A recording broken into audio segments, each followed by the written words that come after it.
السلام علیکم دوستو، میرا نام ہے عفان ترمزی اور آپ دیکھ رہے ہیں افی ٹی وی۔ قارون کون تھا؟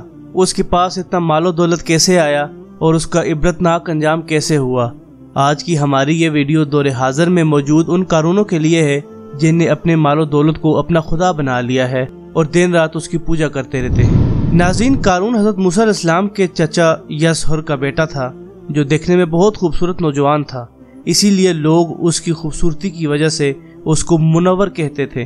وہ ایک بہت با اخلاق، ملنسار اور توریت کا بہت بڑا حافظ اور عالم تھا، جس کی وجہ سے لوگ اس کا بہت ادب اور احترام کیا کرتے تھے۔ مگر اچانک سے بے شمار مال و دولت آتے ہی اس میں تکبر آ گیا اور سامری جادوگر کی طرح وہ حضرت موسیٰ علیہ السلام کا بہت بڑا دشمن بن گیا۔ قرآن پاک میں قارون کا ذکر 4 جگہوں پر آتا ہے جہاں اسے فرعون اور حامان کے ساتھ بدکاروں میں لکھا گیا ہے۔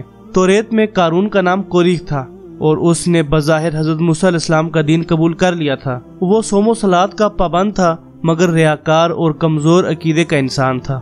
ناظرین، قارون فصلوں کو پیشگی سستا خرید لیتا اور بعد میں انہیں مہنگے داموں فروخت کرتا تھا، معاملات میں کم تولتا، دھوکہ اور بے انصافی کرتا، سود کھاتا اور جتنا ہو سکتا تھا لوگوں پر ظلم کیا کرتا تھا۔ انہی طرح کے کاموں سے اس نے بہت زیادہ دولت جمع کر لی تھی اور اس دولت کو وہ ہر چیز سے عزیز رکھتا تھا۔ قارون خدا پرست نہیں بلکہ دولت پرست تھا۔ قارون کی دولت سے متعلق اللہ پاک نے قرآن پاک میں کچھ یوں ارشاد فرمایا، اور ہم نے بھی اسے اتنے خزانے دے دیے تھے کہ ایک طاقتور جماعت بھی اس کی کنجیاں نہیں اٹھا سکتی تھی۔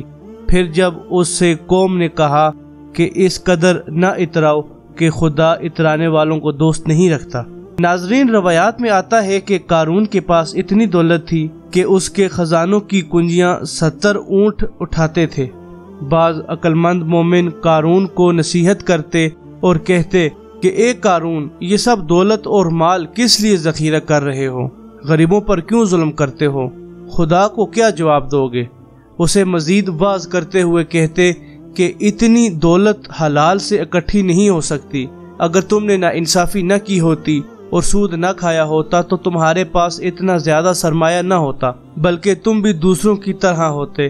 قارون جواب میں کہتا کہ نہیں، میں دوسروں کی طرح نہیں، یہ سب مال و دولت میں نے ذہانت سے بنایا ہے۔ ناظرین، جب زکوٰۃ کا حکم نازل ہوا تو اس نے حضرت موسیٰ علیہ السلام کے روبرو عہد کیا کہ وہ اپنے تمام مال سے 1000واں حصہ زکوٰۃ نکالے گا، مگر جب اس نے مال کا حساب لگایا تو ایک بہت بڑی زکوٰۃ نکلی۔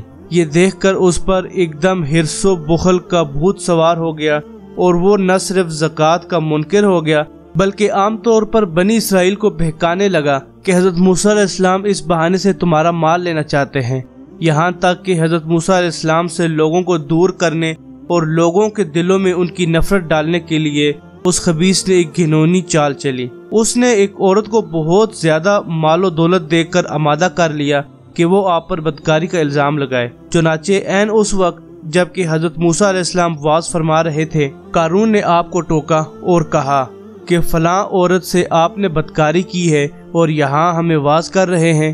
حضرت موسیٰ علیہ السلام نے فرمایا کہ اس عورت کو میرے سامنے پیش کیا جائے۔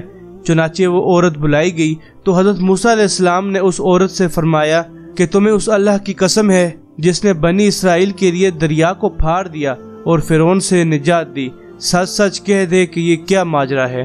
حضرت موسیٰ علیہ السلام کا جلال دیکھ کر وہ عورت ڈر گئی۔ اس نے مجمع عام میں صاف صاف کہہ دیا کہ اے اللہ کے نبی، مجھ پر قارون نے یہ دباؤ ڈالا تھا اور مجھ کو کثیر دولت دے کر بہتان لگانے کے لیے آمادہ کیا تھا۔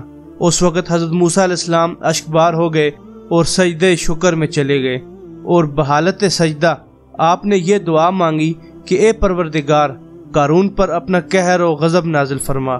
پھر حضرت موسیٰ علیہ السلام نے زمین کو حکم دیا کہ اے زمین، تو اس کو پکڑ لے، تو قارون ایک دم گھٹنوں تک زمین میں دھنس گیا۔ پھر آپ نے دوبارہ زمین سے فرمایا، اے زمین، اس کو اور پکڑ، تو کمر تک زمین میں دھنس گیا۔ یہ دیکھ کر قارون رونے لگا اور رشتہ داری کا واسطہ دینے لگا، مگر آپ نے کوئی معافی نہیں دی، یہاں تک کہ وہ اپنے مال و دولت کے ساتھ بالکل زمین میں دھنس گیا اور غرق ہو گیا۔ ناظرین، قرآن پاک کا یہ عظیم واقعہ یہ ظاہر کرتا ہے کہ اللہ پاک کی عطا کردہ نعمتوں اور دولت و شہرت پر اترانا اور غرور کرنے کا کیا نتیجہ ہوتا ہے۔ جو ذات سب کچھ عطا کرنے کی طاقت رکھتی ہے، اس کے لیے لمحہ بھر میں ہر مقام و منصب اور دولت سے محروم کرنا بھی کوئی مشکل کام نہیں۔ میں امید کرتا ہوں کہ آپ کو ہماری آج کی یہ ویڈیو بہت پسند آئی ہوگی۔ پسند آنے کی صورت میں ویڈیو کو لائک اور چینل کو سبسکرائب کر دیں تاکہ ہماری ہر آنے والی ویڈیو کی اپڈیٹ آپ کو ملتی رہے۔ میں ملوں گا جلد انشاءاللہ آپ سے اسی طرح کی ایک نئی انٹرسٹنگ اور انفارمیٹیو ویڈیو کے ساتھ۔ تب تک کے لیے اللہ حافظ، السلام علیکم۔